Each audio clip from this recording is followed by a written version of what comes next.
5 gallons of stage blood, and a prosthetic head wired to detonate.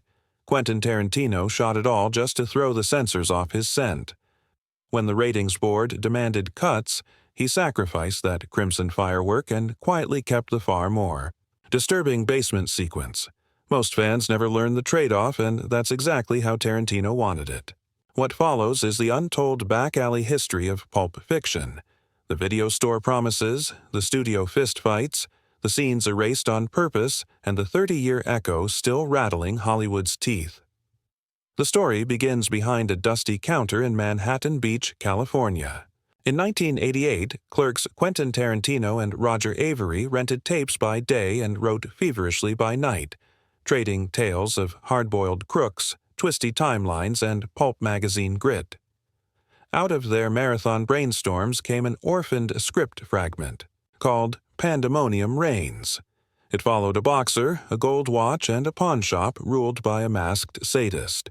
Avary's pages were raw. Banjo-tight dialogue, sudden violence, and a sense that anything could happen.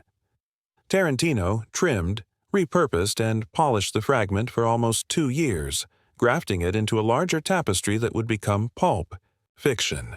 Their friendship would soon fracture, but that DNA, equal parts Avary's nihilism and Tarantino's rhythm, never washed out of the film. Hollywood executives recoiled the moment they read it. One Columbia TriStar exec allegedly slammed the script on a table and called it the worst thing we've ever seen. Characters overdose and survive. Heroes die, then pop back up in earlier timelines. Violence is funny one moment and nauseating the next. Studio notes came back with the same refrain. Too violent, too talky, too weird. The suits worried the heroine scenes alone could sink the movie. By summer 1993, every major backer had walked, except the Weinsteins. Miramax, newly purchased by Disney, smelled blood and opportunity. Harvey Weinstein offered Tarantino final cut and an $8.5 million budget. There was a catch. Everyone, including A-listers, would work for scale, roughly $20,000 a week. That equal pay strategy shaved $500,000 off costs and let the filmmakers splurge elsewhere, tracking shots, vintage cars, and an unforgettable surf guitar soundtrack. Casting the film turned into a knife fight. Tarantino wanted the washed-up star of Grease, John Travolta, to play Vincent Vega. Weinstein threatened to yank funding, lobbying hard for Daniel Day-Lewis and Sean Penn. Tarantino dug in. Travolta or nothing. The actor accepted a brutal pay, cut $140,000 versus the multi-million checks he once commanded, but the role resurrected his career and earned an Oscar nod. Samuel L. Jackson nearly lost the part of Jules Winfield to character actor Paul Calderon. Furious, Jackson barged back into casting, greasy burger in hand, and unleashed the profanity-laced sermon that now anchors the film. A studio executive mistakenly called him Mr. Fishburne during the audition. Jackson used the insult, turned the air blue, and walked out with the role. Matt Dillon hesitated over the script, wondering if he could flip Butch for Vincent. By dawn, Bruce Willis swooped in, snapped up Butch without reading twice, and used his international star power to pre-sell foreign distribution, effectively bankrolling the entire movie before cameras rolled. Uma Thurman wasn't even on the original shortlist. She found the script disgusting, but one marathon lunch with Tarantino convinced her to gamble. That gamble minted Mia Wallace, cigarette-poised, Black Bob shining on posters from Paris, to Tokyo. With cameras rolling, Tarantino shot more footage than he could ever use. He filmed Marvin's death as a full cranial eruption, prosthetic skull, blood cannons, gray matter spraying the windshield. He knew the MPAA would pounce, so he built the grenade specifically to be cut. When the board demanded a trim, Tarantino surrendered the exploding head and quietly kept the far creepier basement sequence. He used the same sleight of hand on the GIMP. In an excised prologue, we learn the masked captive was once a hitchhiker kidnapped 7 years earlier, beaten into obedience and hung by a rope whenever he slept. The more detail Tarantino removed, the the more unsettling the character became. Other lost moments softened or sharpened different edges. Mia Wallace originally whipped out a handheld camcorder and peppered Vincent with rapid-fire questions. Beatles or Elvis? Boxers or briefs? The exchange established her as a playful interrogator and explained why she later teases that an Elvis man should love Jack Rabbit Slims. Tarantino loved the scene. He cut it anyway because it slowed the pulse. Dealer Lance delivered a 3-minute Valley Rage monologue about a gas station attendant who sent him on a 40-minute detour. It mirrored Vincent's rant about his keyed Malibu. Two stone cold, tough guys undone by petty slights. Brilliant, hilarious, and gone. Even Butch's late-night cab ride once lingered on death rituals in Colombia and the curse of violence that stalked his bloodline. Editor Sally Menke begged to keep it, but tempo trumped poetry. Tarantino trimmed until the finished film ran a lean 154 minutes, every scene snapping into the next like a switchblade. Not everything cut wound up in storage. Some reels vanished entirely. Phil Lamar, Marvin, revealed decades later that Tarantino told him point-blank, "We're blowing your head off so they'll let me keep the basement." Lamar's fee for 3 days' work, $5,000, a blood-soaked prosthetic, and a career-changing anecdote that still gets him podcast invites. Mystery didn't end in the edit bay. The glowing briefcase, opened 3 times and never explained, turned audiences into amateur theologians. The most famous rumor insists the case holds Marcellus Wallace's soul.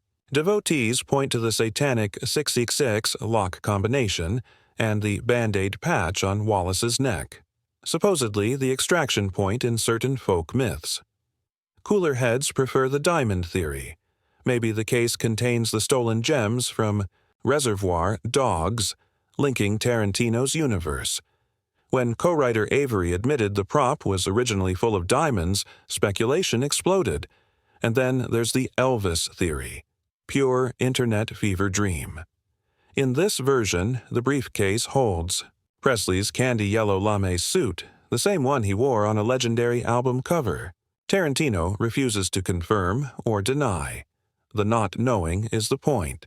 The glow is your own imagination reflecting back. While fans built conspiracy webs, Tarantino faced a very real lawsuit. In 2021, he announced a plan to mint 7 NFTs containing never-before-seen script pages and his own audio commentary. Miramax sued within weeks, claiming the digital tokens violated their distribution rights. For months, lawyers flung paperwork like shurikens. By September 2022, both sides quietly settled, issuing a joint statement about future collaboration and sealing the financial terms. The NFTs that did reach buyers contained only scanned text and Tarantino's scratchy tape recorder storytelling. No lost footage.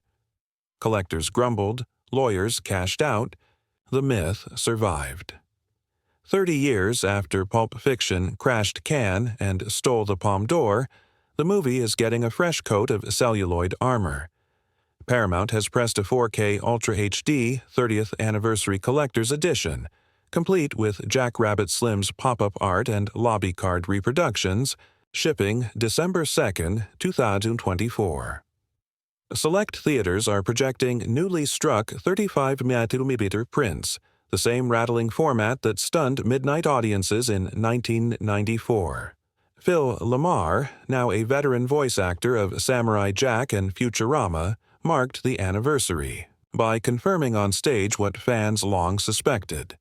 The exploding head footage no longer exists.